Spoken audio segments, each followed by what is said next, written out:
Hi. Hello. So, let me take the opportunity to introduce Mr. Mayank, who's a creative director at Camille Albane Kavuri Hills. Hi, Mayank. Hi. How are you doing? Thank you.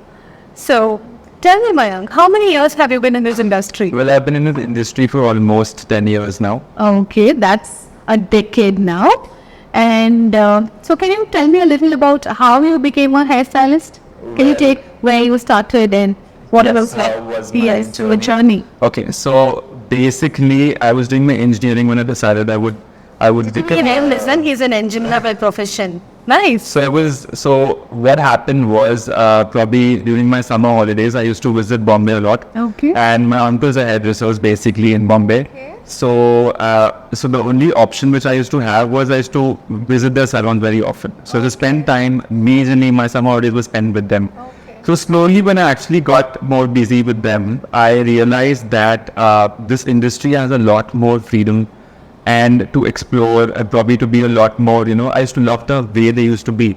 I used to love the way they used to dress majorly, probably I used to enjoy the way they interact with the customer. Probably it was a lot more fun, and slowly I developed that feeling that I might, get into this field. Okay. But again, coming from a South Indian family and obviously an Indian family, I would say there are certain restrictions that the parents would always want you to either be a doctor or an engineer or something in these IT professions.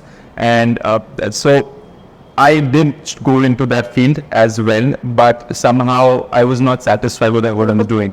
So later, after a while, I spoke to my mom, I spoke to my family, and they allowed me to, take a call over it. Okay. My mom was still not confident that I would become an hairdresser. She is in that zone where she was like, I might not turn up to be a good artist because I was not as good as I was in my college days. So, but I probably must have taken that more in my, more seriously maybe because I was started to realize that I might, I cannot take a risk over it now. I would want to be a lot more involved in this work. And so that's when I moved to Bombay. And so for the initial part, I started with working in another salon there. I would say, I don't feel shame to say it, but I started as wiping a mirror because even though my profession was in an education background, but still as an artist, for you specifically to be an artist, I would say it's difficult to get a job directly in a salon like Bombay. So I started on wiping a mirror, and slowly I approach it in a way where I remember my uncles guided me through it, and they were like, they wanted me to learn the hairdressing the harder way. Honestly, I would say that because my mom didn't have the money to put in for the education because she already spent a lot from my education, and I probably was not doing that great with that particular thing.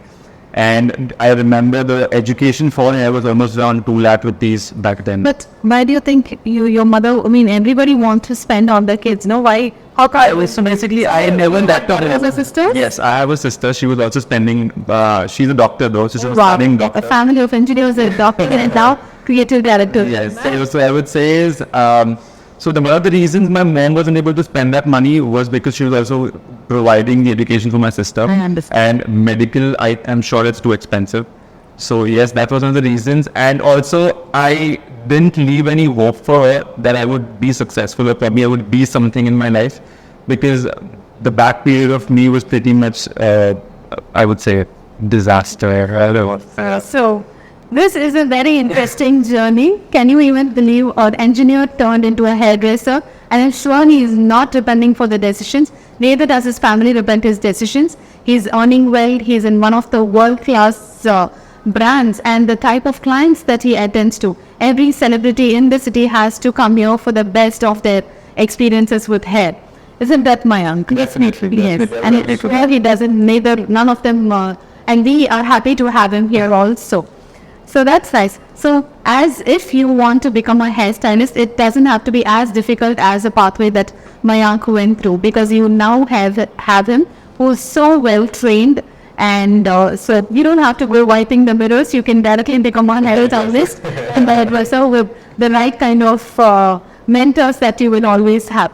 So another thing that I want to ask you is, how do you think is this industry going to be in the next few years to come? And what was the difficulties if now someone from a tier 2, tier 3 city is wanting to become a hairstylist? What is the process that they have to undergo? So the major process always I feel is the right academy and the structure that they make. They make it. Sorry. Yes. Because generally when it comes to the money part as well, I would say it is expensive. But also how much money are you investing, plus how is the category being placed, and what are you learning also matters the most here. So I would say, I'm sorry, another question which you asked. So it's about, you said when you want to become a hairstylist, yes, the best way to become a hairstylist, now you had the opportunity of your uncles having a salon. Right. So you had an opportunity to learn it the hard way. Right. So now what I'm trying to tell you here is, now we have an academy, and we have those wonderful options of EMI and all the financial assistance that Yes. this generation is able to get. For you to become a hairstylist is not going to be as tough as how my uncle had faced it. So that's what I was trying to tell. And do you think in the way the stylists are able to earn in today's life, is it equivalent? Do you ever repent your decision of not being an engineer? No, definitely not. I would say, in fact, I at times do talk to my friends, and I would always say that they do have a concern that they're not making the money required. And I would always believe, and I do believe, is hairdressing is something where you do get opportunities consistently, and the money making process is fun, I would say, because you are meeting new people every day. Yes. And imagine you meeting new people and still making the money required is something fun. Right. And it's also somewhere the industry is growing so vastly that you have opportunities all around. And I would say it's all based on where you're learning, how is your skills being placed, how exactly are you molding your skills to a betterment of your creativity, and also how much effort are you putting to probably to make it the best.